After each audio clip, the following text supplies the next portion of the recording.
recording, and we do that so that if there are people that missed the meeting but still want the information, you as your neighbor and council member can direct them to that meeting location, or the video location on NDOT's website. So with that, I'll get started. My name is Amy Birch. I'm a transportation and traffic engineer and consultant that works on behalf of NDOT to help them facilitate the neighborhood street traffic calming program.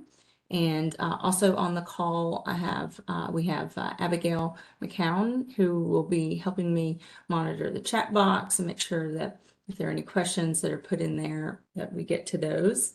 And so as we go along, if you have questions, you can feel free to unmute yourself and ask those questions, or type them into the chat and we will answer them as we go. And I'll pause periodically to allow for questions and discussion.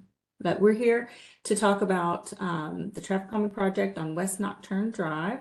And we have a handful of folks that have joined online and called in. So I'm glad to have some participation and interest in the project, so we get information to you about the project, and we can get some feedback from you all about the proposed plan we have. So thank you. So we're going to talk first about background information about, what is traffic calming, what is the traffic calming program within NDOT, and how did your street get selected, just so you have an understanding of how we got to where we are. Then I'm going to talk about our toolbox of measures that the program uses to slow vehicles on neighborhood streets. And then I have a concept plan to share with you all for what we think is a good solution and will be good for slowing speeds on your particular street. And then we'll talk about next steps. Okay, so what is traffic calming? The Neighborhood Street Traffic Calming Program focuses on residential streets just like yours on West Nocturne. And so what it is physical solutions that encourage slower and lower speeds over significant lengths of the street. So not necessarily just spot improvements. We're trying to get a consistent speed over the length of that street. And it's targeting speed reduction. The 3 E's of traffic calming: education, enforcement, and engineering. Education, part of education that we do are these meetings to educate the public on the traffic calming project, how to navigate as you drive on your street with the traffic calming project, the reason why we want slower speeds on residential streets, those sort of things falls under the education.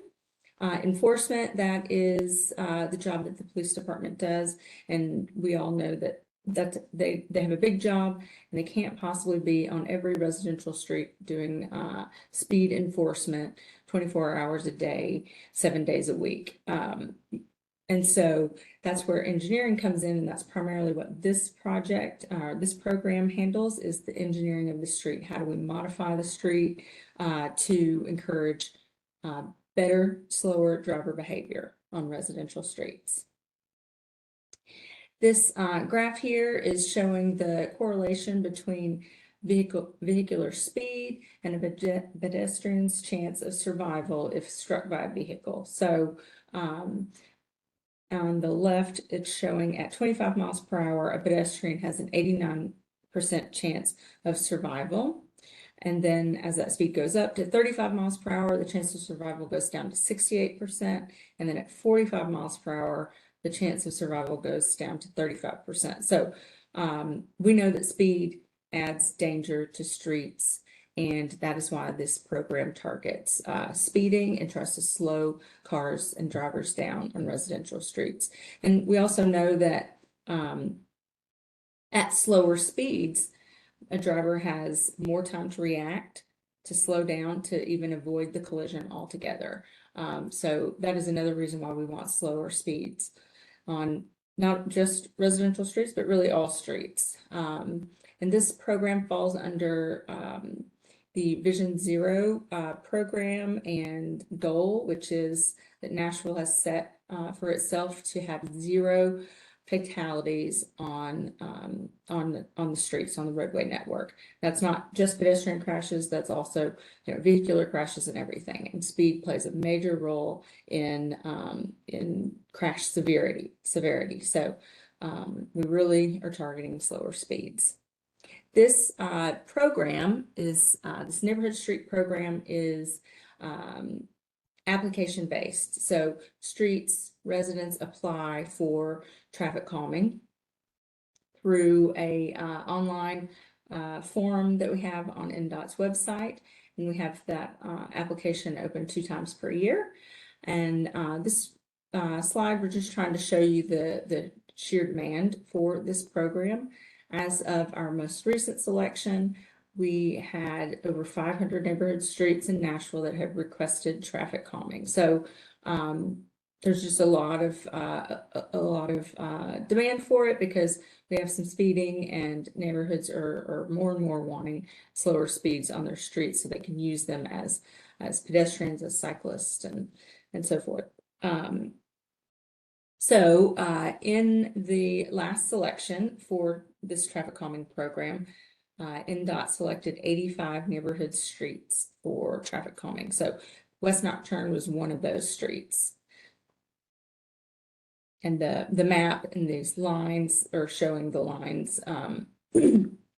where streets had applied for traffic calming, just to show you kind of where that focus is, where the density of that request is. So outside the traffic calming program, you may have issues that you need attention from Metro government for, and we suggest you use the Hub Nashville. If you're not familiar with it, it's a great tool and resource that Metro has, and you can call 311, use hub.nashville.gov, or download an app to your smartphone and make service requests. But these are things that range all sorts of things, but a street light is out, or a sign's been knocked down, trash didn't get picked up, or something like that. Those kind of service requests. It's a great way to get that request into Metro, and the Hub disseminates that information to the right department. So it's not just NDOT, it's Metro Water Services and NES and all the different departments. So it's also a place where you can make requests for new signs or street lights and things like that. So it's a great tool. And when you do make requests or have questions, you can you'll get a service request number through the Hub, and so that's something you can follow up on if you need to. So back to traffic calming, I told you about these 500 plus streets that are requested traffic calming in Nashville. And so how did we get from 500 streets to those 85 that were selected in this past round? We have a prioritization process. It's data driven. And so all the streets that request traffic calming, we collect data, and there's a scoring metric to for these 5 main criteria. And those streets that score highest, that have requested traffic calming, are the ones that are selected. So these criteria that we're looking at vehicular speeds. You know, how we go out and we measure the speed on the streets. We measure the volume as well, the daily volume. So the speed is worth 45% of the score. The volume is worth 25%. Then we also look at things like trip destinations. That's worth 5%. And those are things, places that are nearby the street that we would expect to have some pedestrian activity, where you might walk to school, or libraries, or parks, community centers. We look at, you know, what's around the street that might encourage people to want to be walking around to and from. And then we also look at whether or not there are non-driver accommodations. So if there's not any sidewalks on the street, that gets scored that way. With the presence of bikeways on the street, or greenways and bus routes either on the street or nearby. Then that's worth 10% of the score. And we also look at the history of crashes for pedestrians, cyclists, those vulnerable users of the street, and look back at 10 years worth of data to see if there's been those type of crashes, and that's worth 10% of our score. So West Nocturne was, data was collected, and it received a score and scored in the top part of our streets that requested traffic calming, and so then it was selected for that. And so I'm going to go over some of the data on your street. We're talking about West Nocturne between Nocturne Forest Drive and Whites Creek Pike. And so the street data that we collected the 85th percentile speed to be 35 miles per hour. And just to explain what the 85th percentile speed is, that is the speed that 85% of the traffic is going that speed or below. So it also means that 15% of the traffic is going above that number. And that's just a typical data point that we traffic engineers look at when we're understanding what the prevailing speeds are on a street and what the conditions are of a street. So and it's interesting that it's what we measured on your street was 35 miles per hour, where the speed limit is 25 miles per hour, so 10 miles above the speed limit. And then the daily volume we measured was 758 vehicles per day. That's the combination of both directions of travel. And the street width varies on your street. On the east end, it's closer to 21 feet wide, and then it widens out to the west towards Nocturne Forest. On that end of the street, it's wider at 30 feet wide. There's not any sidewalks, and your street is a local street, or local residential street. There's also bus stops on, or a bus stop at the end of the street on Whites Creek Pike that we noted. This is a map showing the limits of our project. This is taken directly from our traffic calming online map tracker that NDOT uses, and I have the legend in the bottom left. And so West Nocturne is that street sort of in the middle that I've also highlighted in yellow. And so just to orient you, Whites Creek Pike is the orange on the right, and then other streets in your neighborhood have requested traffic calming and are going through the process. That's Mormon's Arm and Rowan and Rebels up to the north in the Haynes Manor neighborhood.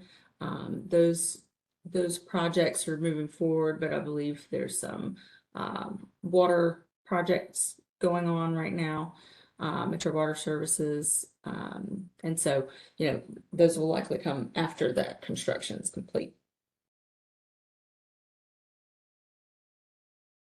Okay, so our toolkit. Let's talk about the devices that we use, and our main tool that we use, we call them speed cushions, and they are rubberized vertical devices installed in the roadway. And we call them speed cushions because they have these gaps as they're arranged on the pavement in many different configurations, but they have these gaps such that emergency vehicles are not impacted as much as they're driving on the street, because their wheelbases are wider than a passenger vehicle, so they're able to straddle them more easily, but passenger cars still have to drive over them. And so as you can see in these pictures, depending on the characteristics of the street, the width of the street, what the striping is on the street, we can configure them in several different ways to stretch the whole width of the street, and but still have the right type of markings on them to match the street. So the picture in the top right is a configuration of 3, and they have the white arrows painted on them. And then the picture on the bottom bottom right is that street had white lines that are actually a bike lane and yellow center line. And so that configuration has the center line stripe on the middle cushion. And also something to note on this picture is the presence of the white flexible delineator posts that are like those vertical white posts. We use those in situations like this one where we have a bike lane and we don't want to put the cushion or the post in the bike lane to hinder the cyclist. So we put it on the line there to prevent drivers from driving over them and entering into the bike lane. So there's a number of different ways we can configure these, but they're very effective. Another feature about these are we install them with warning signage like you see in the picture in the top left. That sign says speed cushions 20 miles per hour as the advisory speed. And that configuration, vehicles just drive straight over them. And that's really the most comfortable and best way to drive over them. Drivers will tend to put one wheel on and one wheel off, but they can't miss it altogether. And the one wheel on, one wheel off, in my opinion, is less comfortable than just driving straight over them at a appropriate speed. And then that picture in the bottom left is just showing kind of a profile view, so you can kind of see how high they are off the ground, but they're just 3 inches high, and then they kind of slope up and down on either end as you go over them. They're made of rubber, so they do take some impact, and they're modular, and so we drill them into the pavement, which is great because, if the street needs to be repaved, if they were made of asphalt, that would be a loss. But if with these in the modular form, we can the contractor can drill them up, store them, and install them back later. And they're also easy to repair, replace just parts if one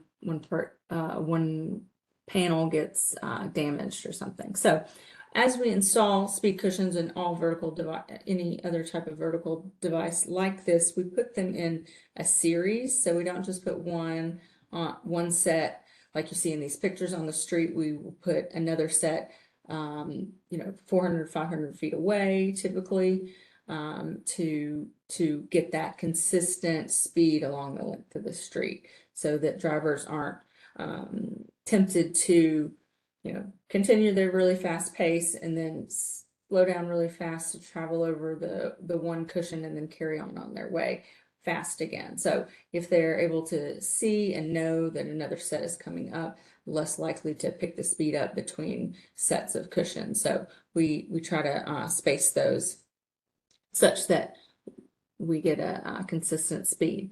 Another thing to point out about these type of devices you may be thinking about is, what about driveways and so forth?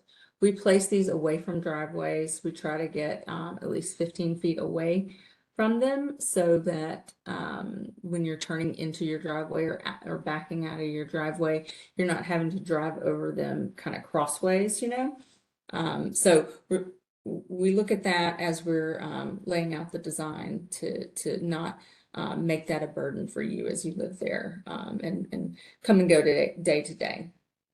We also we don't place them in the middle of intersections either.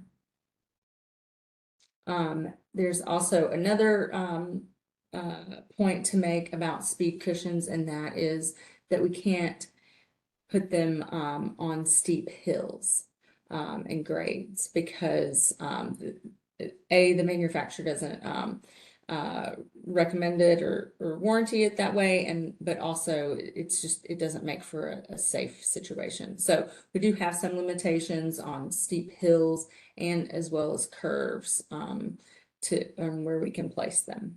So we take that into consideration as we lay out a plan on the street. Speed tables are another feature, another vertical measure that we use. They're made of the same material, but it's configured in a different way such that it's covers the whole width of the street edge to edge and doesn't have those gaps between that we looked at with the cushions. So we don't use these as often because they don't have the same benefits or less impact to the emergency response vehicles, but there are some instances where we have used them before. One other thing about speed tables is they're typically longer and have a flat top. And so that you can see in the picture on the right. So NDOT has done some before and after comparisons of streets where we've installed speed cushions. And so we just want to show how effective these measures are. This was a study and comparison of 6 streets where speed cushions had been installed. And so the graph on the left is showing the average speed before and after the install. So the before was 31 miles per hour. And then after the speed cushions were installed, the average speed went down to 22 miles per hour on the street. Then on the right, the graph is showing the 85th percentile speed that I talked about earlier. And so the average before speed on those 6 streets was 37 miles per hour. And then after the cushions were installed, the average 85th percentile speed was 25 miles per hour. So it's down to that speed limit that we're looking for. So we really find these to be effective. And when we did these measurements, we're not measuring right at the cushion even, we're measuring between our sets of cushions. So we really think that this is an effective tool. Radar feedback signs are another tool that we have in our toolbox. We will often use these in places or streets where the vertical measures aren't possible, maybe because there's too much hill or grade or volume or so forth. So, but what these are signs. They're dynamic signs that have radar, and so it will show your speed as you approach the sign. It's always paired with the speed limit sign. And so if your speed, as you're approaching, is above the posted speed limit, the sign will flash. Otherwise, it will just show in steady form your speed as you're driving. And so there's been good success with these tools as well. The average speed reduction was 6 miles per hour for the average speed, and then 7 miles per hour for comparing that 85th percentile speed. They're usually installed with solar panels, like you can see in these pictures. So we have to look for places that get good sun exposure when we install these to make sure that they're able to work properly. Also, through this program, we'll sometimes do narrowing when we have wide streets. We can do that through adding edge lines to the street. Like the picture on the left didn't have any white edge lines, so we narrowed that travel way to make drivers feel more constrained. Picture on the right had center line, but then added that offered sort of wide lanes, and so added a white stripe to narrow that lane width.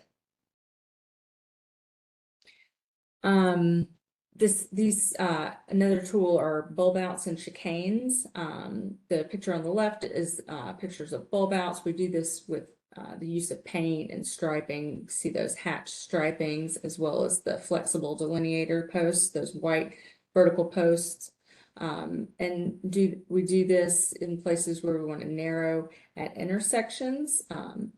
That can also kind of designate the parking and keep parking from parking too close to intersections and so forth. It also can narrow the width and crossing distance for pedestrians and just draw more attention to the intersection itself. And then the picture on the right is the use of chicanes, and we do that with striping as well.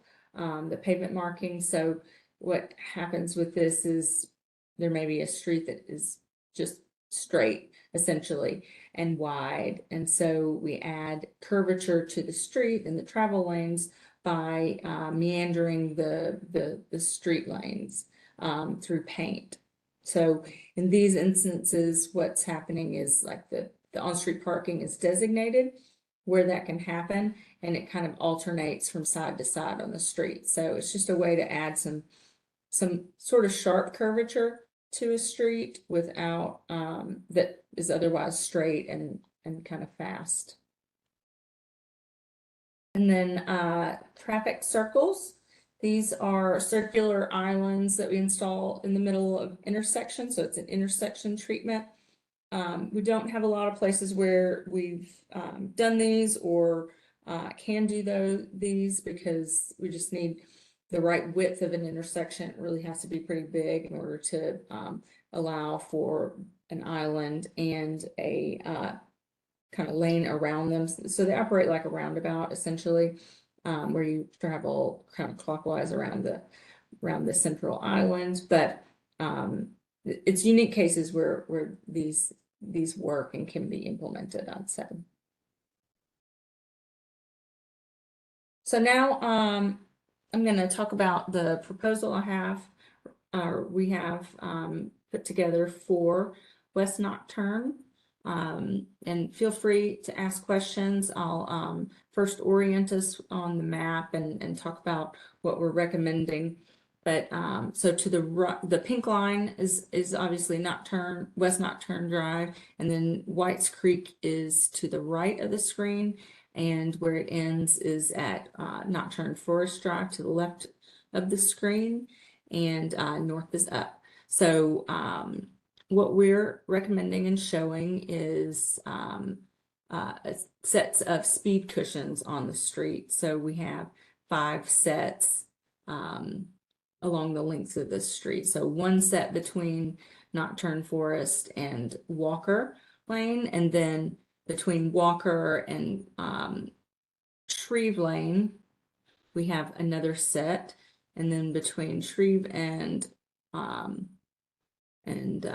Gardner Lane, we have 2 sets, and then 1 more set between Gardner and Whites Creek Pike. We did have to avoid some of the hills and curvature because, as you know, your street has quite a bit of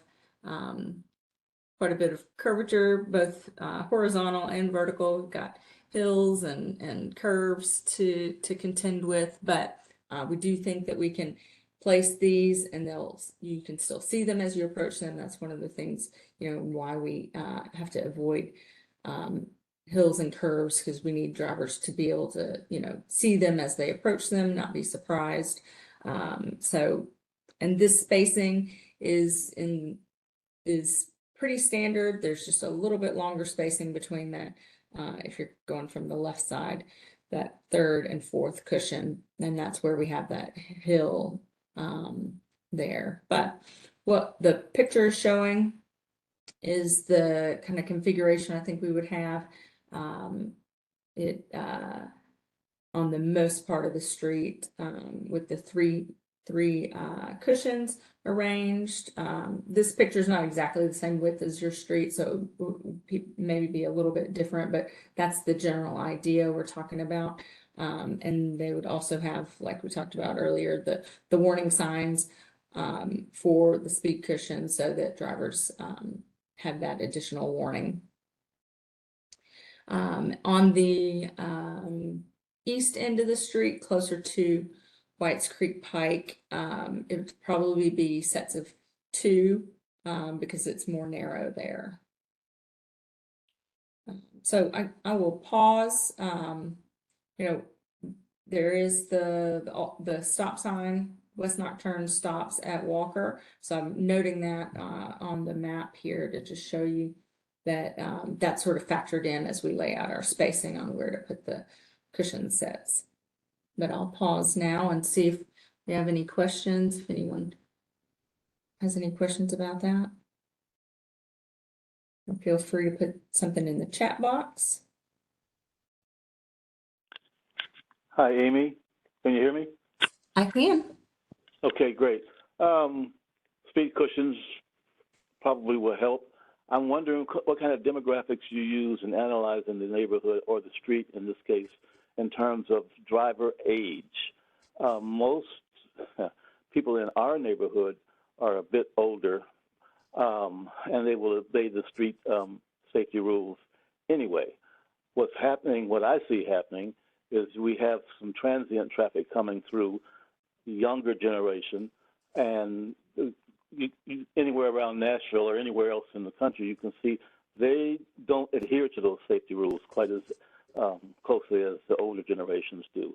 So one of our problems is that very stop sign that you mentioned where Nocturne comes up to the top of the hill. Did you come out to this neighborhood to look at the contours?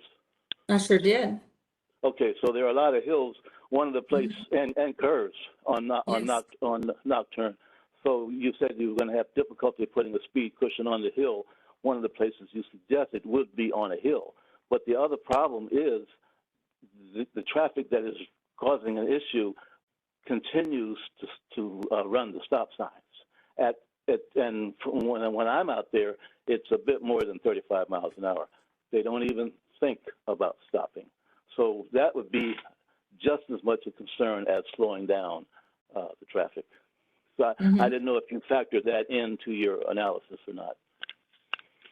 As far as the demographics that you speak about, no, we did not. We're just looking at the data and whether there's speeding there and if it qualified for the program. So I understand what you're saying, that probably the people that live on the street and have lived on the street for a long time are driving at appropriate speeds because it's their street. We understand that, and so the modifications to the street is to put speed cushions on the street is so that it changes the driver behavior of everyone. And as far as the stop sign goes that you talked about, and people running the stop sign, if there's things we need to do to add, painted stop lines on the street or something like painted markings on the street, stop ahead or stop ahead signs, we can look into that with NDOT. Running stop signs is certainly something that we don't want to have see because that can be dangerous. I have a question on the chat box I'm going to read, and then I see a hand raised. So let me read this chat box question.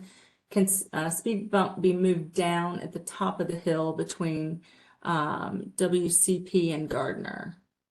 Yes, I was because coming up the hill, when you come up the hill sometimes and you get to the very top, you cannot see if somebody's coming the other way. And sometimes people just coming down the middle of the street, and you have to really watch to make sure you are over far enough so that they won't just run into you. So I was wondering if one could be, I know you were saying it's hard to put it when it's kind of too steep, but if something could be put along this area here. Oh yeah, you can't see where I'm pointing. Okay, 1, 2, second house in between that first. Close to, you're talking about the Whites Creek Pike end. Yes, the Whites Creek Pike end between the first house that you can see and the second house that you can see. There is a third house right there. She's like kind of right at the top. But if it could be put somewhere in there to slow people down, because I mean, they turn on Whites Creek Pike and just fly up the hill. Yeah, we can we have down a little looked at the bit. grades on sort of desktop, and having been out there just driving it and looking at the grades that we have in our software, but we physically go out and measure the grades with our level, and we'll try to put it as close to Whites Creek as we can where the grades allow. So we'll certainly look at that. Yeah, because this one where you are right there, you are at the very top. So by that time, it's too Mhm. late. Yeah, I understand. We may, if sometimes we'll use a radar feedback sign, if if we feel like we can't get the right spacing, so that might be a candidate for that, to incorporate that so that at least there's some, if the grades don't allow us to get any closer to Whites Creek. So we'll be vetting that when we do their final design. So we're showing a sort of concept, just to give you all an idea so that we can get feedback from you if we're on the right track, is speed cushion something you want to have on your street, or before we lay out the full design, which actually has measurements of where the device is, measured from driveways usually, so that the contractor knows exactly where to put them. So we do have more detailed plans that we'll put together. Okay, I have a question. I see a hand raised. Quinta Martin, maybe? Yes. Yes, Can you hear me? I can. Okay. So we have basically um one, two hills, three hills, and what you call a plateau in terms of the street. Mm-hmm. Between the stop sign at Walker Lane and the intersection of Shreve Lane, people fly down the street and they hit that curve. So you have a speed cushion at the end of Nocturne Drive. Okay, so let's say that stops that traffic coming down. It doesn't do anything for the traffic going up where the people run the stop sign, but it will do something for the people coming down Nocturne Drive. Because when Mm-hmm. they hit that curve at Shreve Lane, they're flying.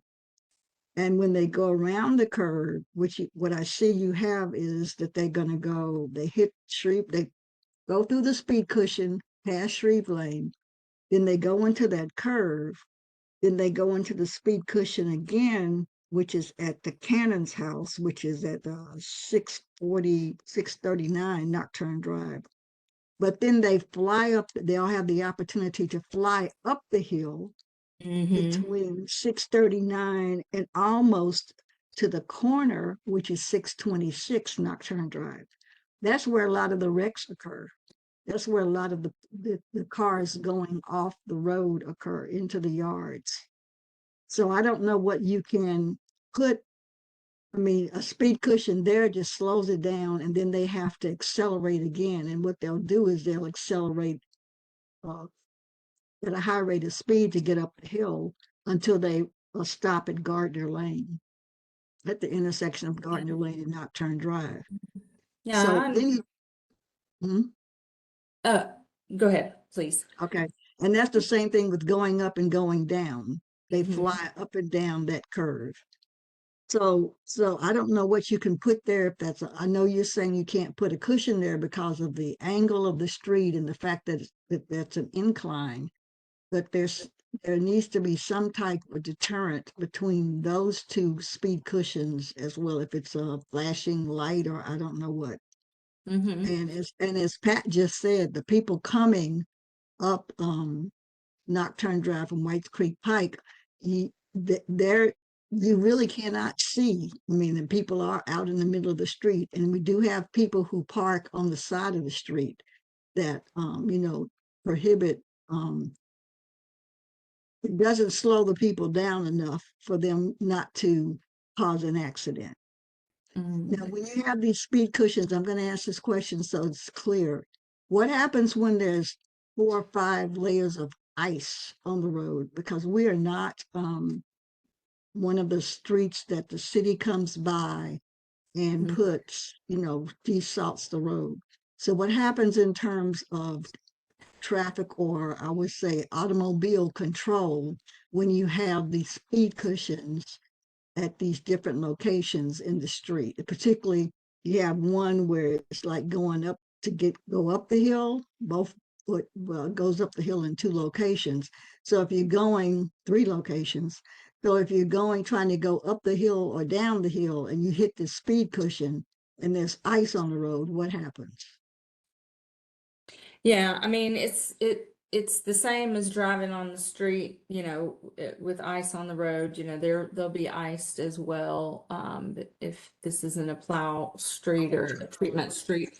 So, you know, th- they would just be there, I suppose. I mean, is it a stump? I mean, it's like if you're going on a flat surface, you can kind of, you know, Mhm. I've lived in ice street cities before, and you Yeah. use the ice to help control the sway or the direction of the car.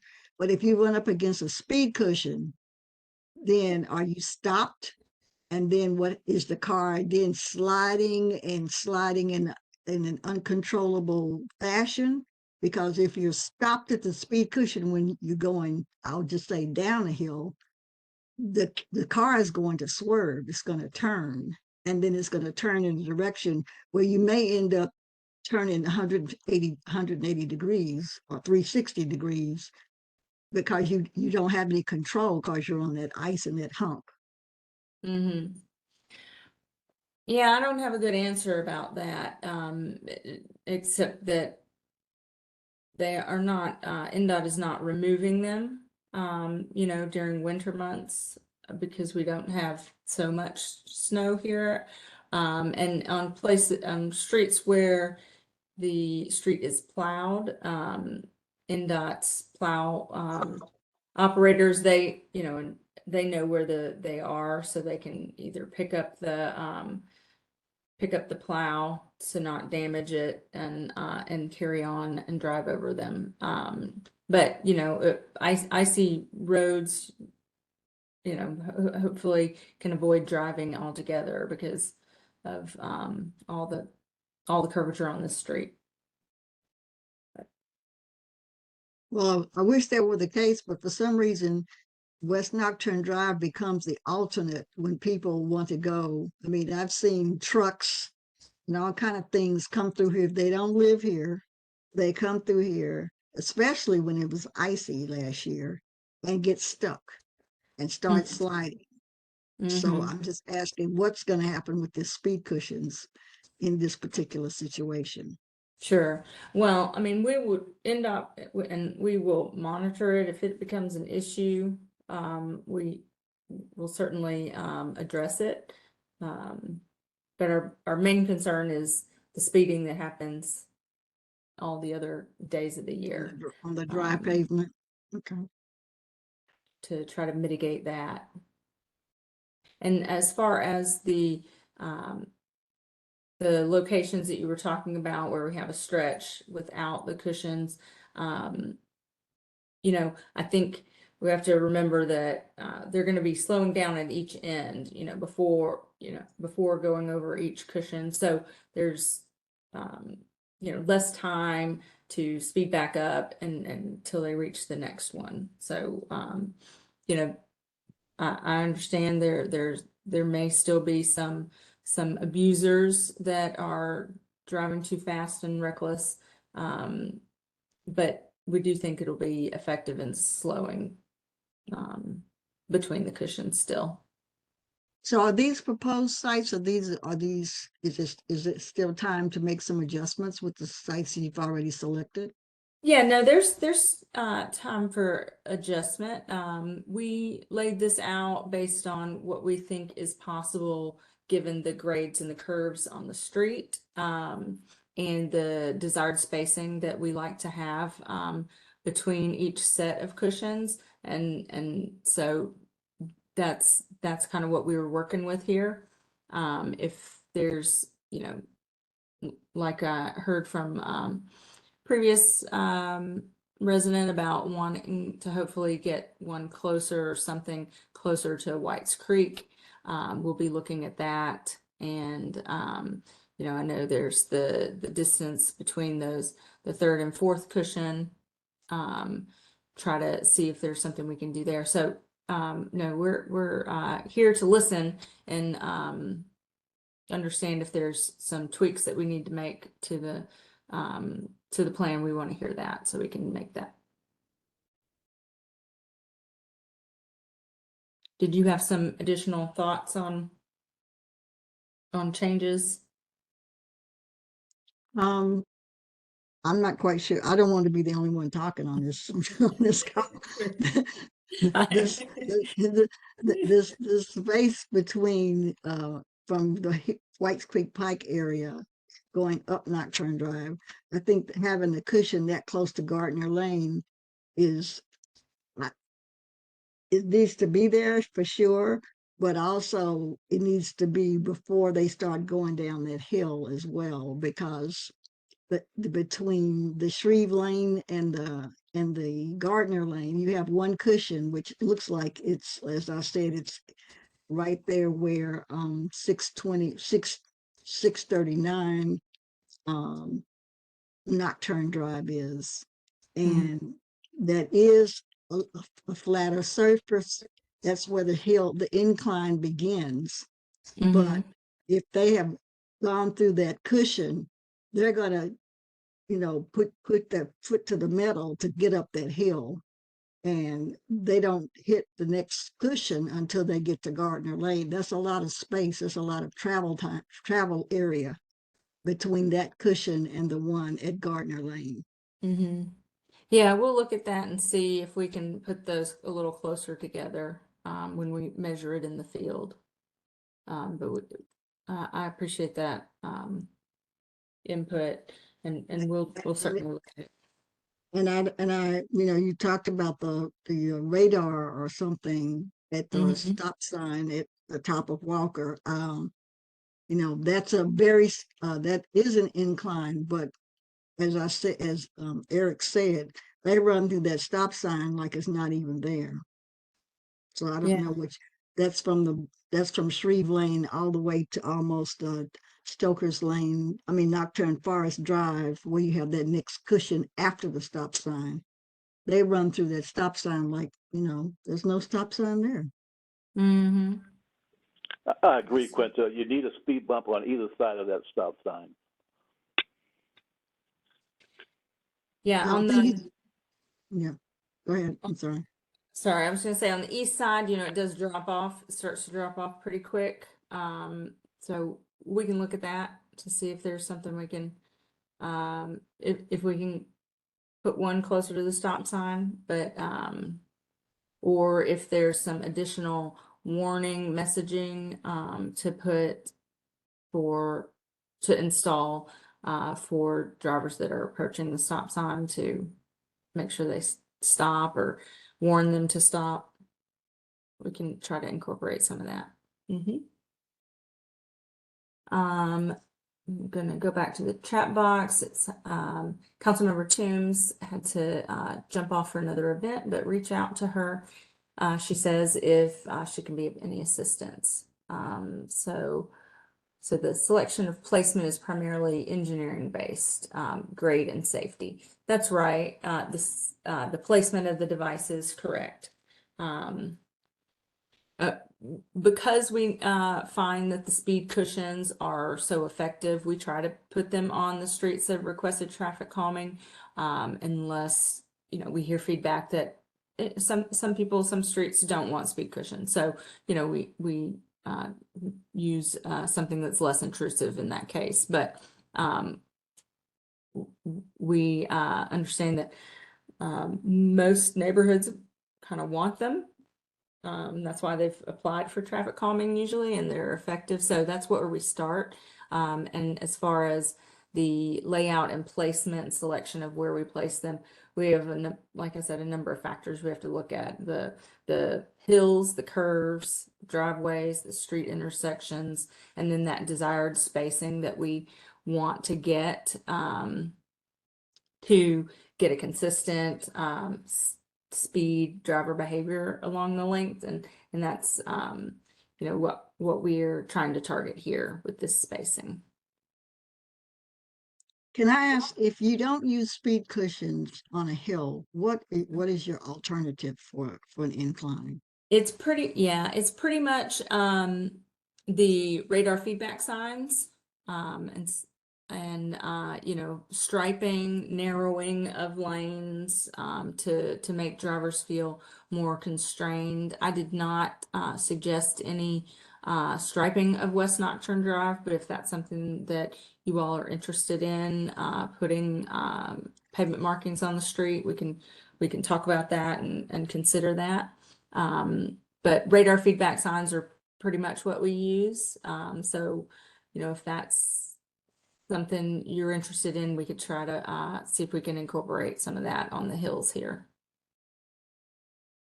I've got a person who's on their phone and she said she can't ask the question. So I'm asking her to ask me to send me the question. Yeah, we'll stay tuned. That was going to be my question about putting lines on the street. Is that something that would come with this padding also? Like you put a line down the middle of the street or and the white lines on each side. I don't, like you said, I don't know if this is enough space, but I think that would maybe at least show people where you're supposed to be and don't get in people's, you know, Mm-hmm. veer off into someone's yard. Yeah. If you had a white line on the side. Mm-hmm. Yes, we can we could do that. We could put a white edge line and narrow the width of the road. You know, on the west end of the street, it's about 30 feet wide. We only need about 20 feet to for the vehicular space, 20 to 22 feet for two-way travel. So we could put a white edge line, and so that would leave kind of a shoulder or two on the street in that area. And then as we get closer, where it narrows down on the east end of the street, it might be just a foot off of the edge line, or I mean off of the edge of pavement, but that would provide some definition for, you know, where the roadway is and make it feel a little tighter. So yes, some neighborhoods do not want double yellow lines on their street. So we don't do it all as often. Unless it was like already there and then we put it back, but we're open to it if that's the direction the neighborhood would like. It's certainly on the table. Have to be a double yellow line? Could it be just one yellow line? One white. Or one white line down the middle? No, it can't be that. It has to be double. one line. It has to be double yellow if we were to put something in the center of the road. So I'm just going to go back to that picture. Yeah, like this. You know. The one on the left is the one I'm referencing how it might look on your street with the white edge lines on the edge. And so that really narrows the street and kind of makes drivers feel more constrained as they drive. So they tend to drive slower. Amy, can you hear me? Yes, I can. This is Eric again. I understand that the non-physical aspects of narrowing lines and yellow lines are effective in a lot of neighborhoods. But again, those methods are effective for people who obey the speed limit and the safety laws. These guys and women, for that matter, you can put those narrowing lines down there and they'll see it as a challenge. I'll guarantee you. And if you don't have something at either one of those stop signs, they're going to use that as the starting point, and then where where Nocturne comes to White Creek, that'll be the end point, or the other way around. Either way, I understand the problem of putting speed cushions on a hill. Not to mention what Quinta mentioned in terms of ice and snow. If you stop for a speed bump going up the hill, you're not going to get going again when it's icy conditions. Just keep that in mind. My thought was speed bumps a bit more radical than speed cushions. And I don't know if you've considered that or not, but radar signs, calming signs, we have them. Speed limit signs, we have them. Narrowing lines, it would be another swing at a fastball, which nobody's going to see, that's not going to stop these guys from coming through here as if it's Indy 500. You've got to put something physical down there that they don't want to wreck their car, so they will have to slow down. They're ignoring the signs, the speed signs, the radar, the narrowing signs. We've tried it, and they still speed. Mm-hmm. Yeah, I mean, and that's why we start with the speed cushions, because we do find them to be effective in because they're physical in the road, and so you have to slow down in order to travel over them. Understood. And speed cushions would probably slow them down, but the old style speed bump would slow them down. But if that's the only alternative you have, then we have to start there. Yeah, I understand. Yes, we do not do the typical speed bumps that you're referencing. Those are for parking lots, that kind of use. We can put them on public streets. Yes. Thank you. You're welcome. We have a hand raised. Hey, can you hear me? Yes, I can. Okay, first off, thanks, Amy, and thanks everybody. Here at 641, I don't know if there was a project that happened before. We've been here about 6 years, but I think maybe a couple of years ago, I had gone on vacation and came back, and there were the big yellow 25-mile-per-hour signs that were on the street, and one of them's right in the corner of our yard. And I was personally grateful because we have a lot of kids that come and go right in that curve. But I can attest to exactly what Brother Eric said. That sign is just a decoration, pretty much. It doesn't slow people down. So I saw that as maybe a first step. So I'm glad that at least those cushions, even if we have to make an adjustment based on safety one way or another, can at least a deterrent to make people start slowing down again. And it's people, it's never the people in the neighborhood. It's always, people who are just zipping back and forth, and especially during holidays and during the summer at night, it can be pretty intense. So I'm glad. I think the cushions can help a lot with that as a second step to see what can happen beyond just the signs. Well, great. Yeah, and you may be experiencing some extra cut-through traffic and speeding while construction. When I was out there and Mormon's Arm was closed, I noted that. So, anyway, thank you for your feedback. And so we're gonna move towards the end of the presentation here, and I've been taking some notes to incorporate these points into the final design plan. But what I'm showing here on our slide is the program flow. We just kind of want to show you where you are in the program. Like I said earlier, this program starts with an application. There's been a request for traffic calming on your street. Then it got selected through our data-driven prioritization process. And now we're having our neighborhood meeting to tell you about the program, the selection, and our draft concept plan, and get that feedback that we've been getting from you all. From here, what we will do, the engineers will put together the final design plan for the street. We'll come out, we'll measure, we'll identify exactly where the cushions would go, and put that on a drawing that's suitable for the contractor to install when it comes to that time. So there'll be dimensions and placement of where the signs go and everything. So we'll do that field review, do that design, and then from there, we can move into the online ballot phase. And then once that is complete, the construction. However, we have this little optional deviation.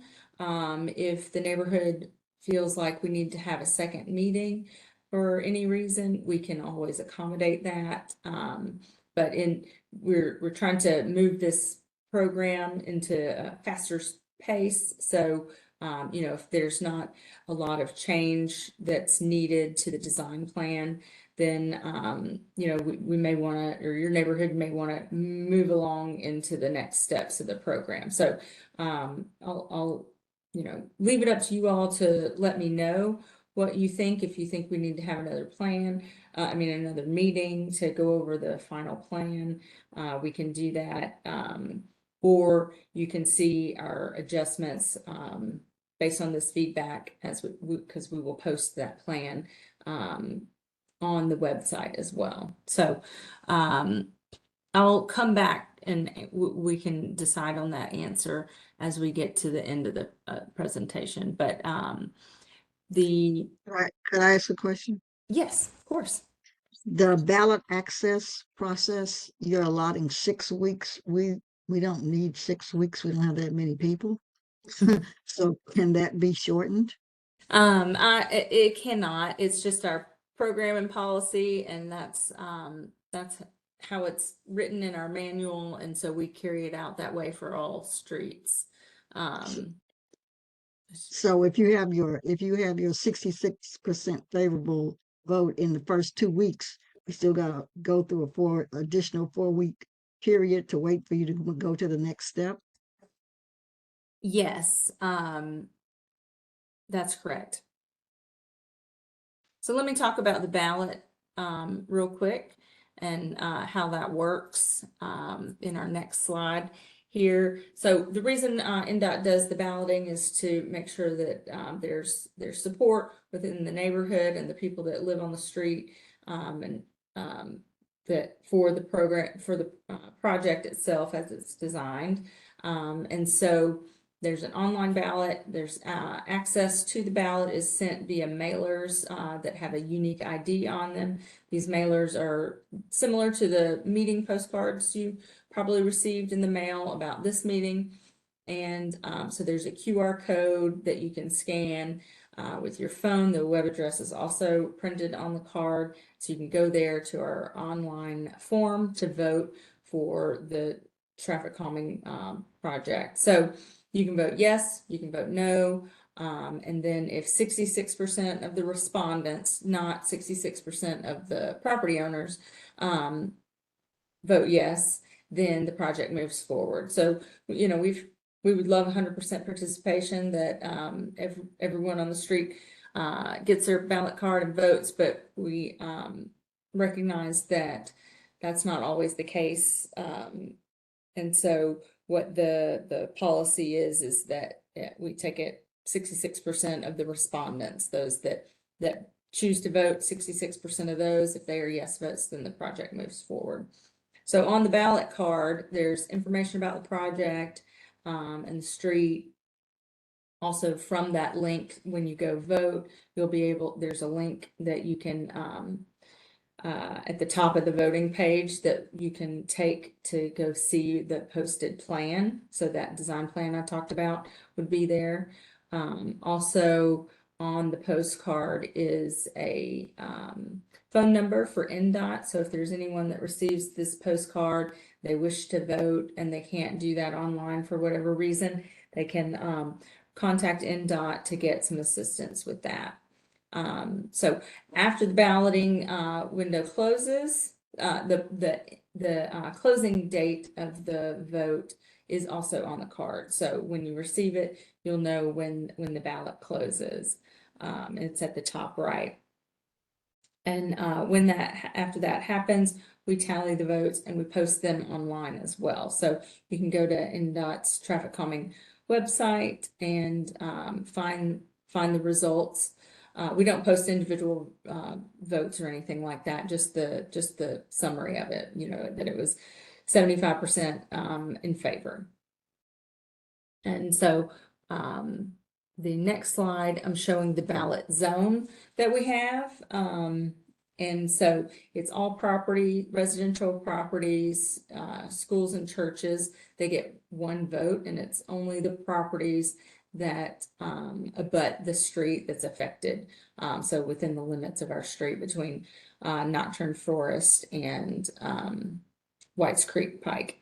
So we don't include vacant properties, And then businesses, I don't think we have any businesses on the street, but businesses are not eligible to vote. And then there, sometimes on a street, there may be multiple owners. A property owner that owns multiple properties, but it's single owners.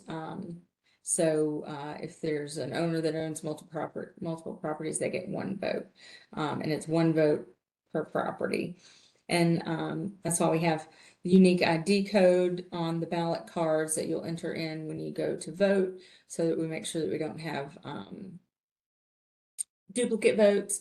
You may forget you didn't already voted, or your spouse might vote and you vote, but it's one vote per property. And so in yellows, I'm showing the properties that I think are eligible to vote on this one. Is it property owners or residents? It's property owners. Good question. It's So property if owners. they're so where they're rentals, how do you contact the owners?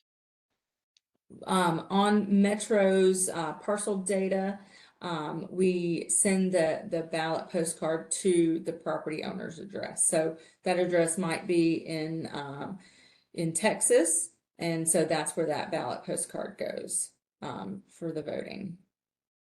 So if there are renters on the street that are interested in the project, we encourage them to reach out to the property owners to get them to vote or so forth. But that's where the postcards go, is to the property owner addresses. I'm going to ask another question. You have yellow property parcels Yes. identified, and then you have a red line that's going through different. Mhm. So where the Yeah, the red line is, Okay, oh, go ahead. sorry. The red line is just how we select the properties. It's kind of it's this tool, the mailing list tool on Metro Planning's website, and that's just how we kind of go through and select which ones we want to send the mailers to. So that was just me using my mouse going around to grab the right properties to make sure they highlight. So it's the yellow properties. It's the yellow properties that get the postcard, not the red line. Right. And so excluded some properties in there that are vacant. So those who don't, vacant properties are ineligible to vote. And there might be a Metro-owned property in there that's also ineligible. So, any other questions about how the ballot works, or the ballot zone? Okay. So I'm sharing with you my contact information. Again, Amy Birch.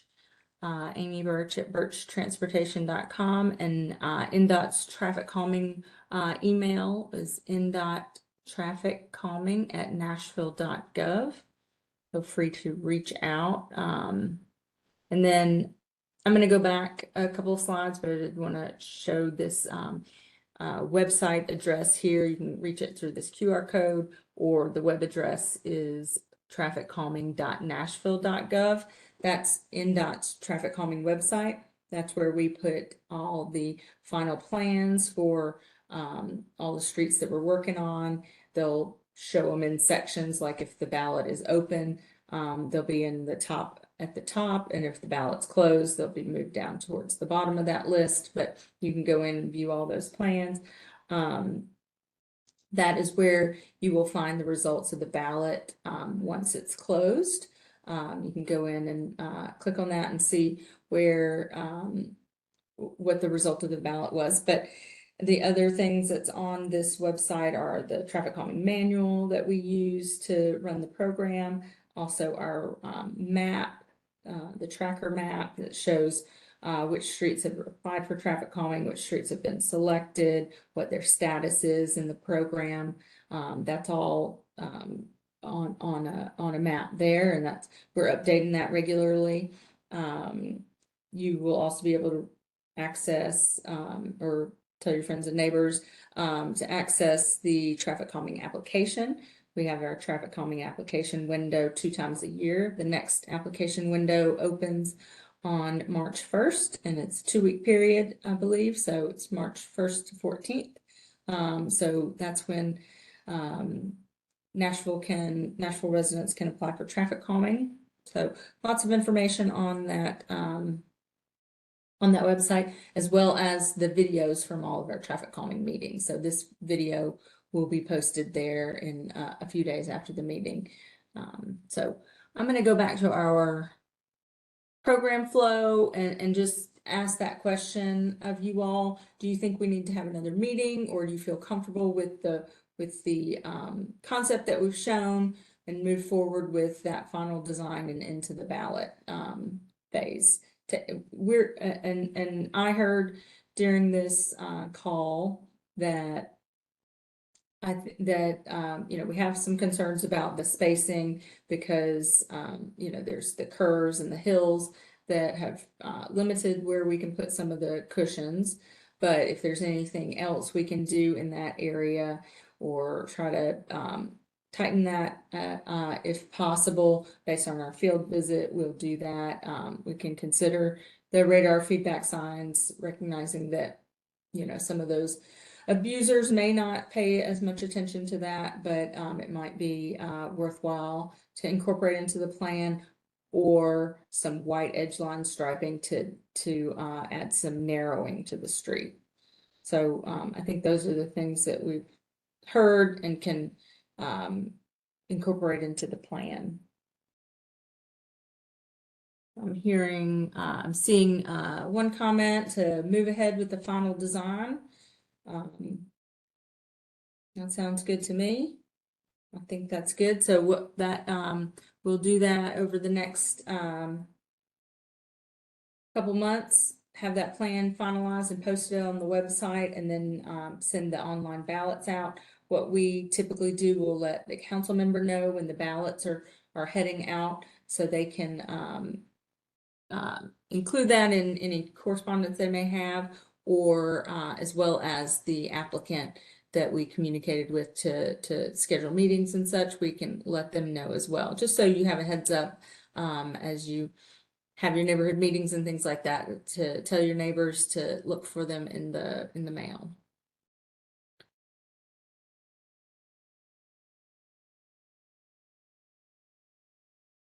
I see a comment, maybe not a meeting, but share with the street before design is finalized. We can do that. We don't have communication with all of you, you know what I mean? But I think we do have some contacts within the neighborhood. Maybe that was with Reverend Carr. I'm not sure if it was you that scheduled the meeting, or the neighborhood association. We can do that. You can do that. And if there's a meeting or something that needs to be revealed, you can always have it here. Okay. We've got multimedia and all of that, and we can certainly accommodate the street. So just let us know. It's a good gathering place if people just need to get together for that. Yeah. So what I think we'll do is I'll communicate with our neighborhood contact that is our original applicant, and Reverend Carr and the neighborhood association, and we'll have that plan posted online and just send out that link. And so we get that communication out there. If there's some immediate comments that come through, we can hold off on sending the ballot, but otherwise we'll move ahead with the online ballot after we've sent that communication. Does that sound good? That way we don't, add more time of scheduling a meeting and so forth. So I'm very happy to do that. All right, so again, I think we'll add the white edge lines just to add a little bit more, because in the curves we don't have as much on there that we can do, and we might find that we can put some radar feedback sign or two on the street to in the locations where the hills are that we can't do that. So we will incorporate that into our funnel design and move ahead. So I appreciate everyone's time this evening, and I give you my contact information. If you have any follow-up questions, feel free to reach out. I don't Thank see you, any Amy. questions. Thank you. Have a good Okay, evening. I think that's good. Thank Good. you. You're welcome. We look forward to moving this along. Thank you. And construction is about a year after or 8 to 10 months after the ballot closes. So we want to get to that process as fast as possible. So, yeah. Yeah, because we're gonna start to see more traffic than usual in about another year. No, let's. Yeah. Okay. Well, thank you all. All Have a right. good Thank evening. you.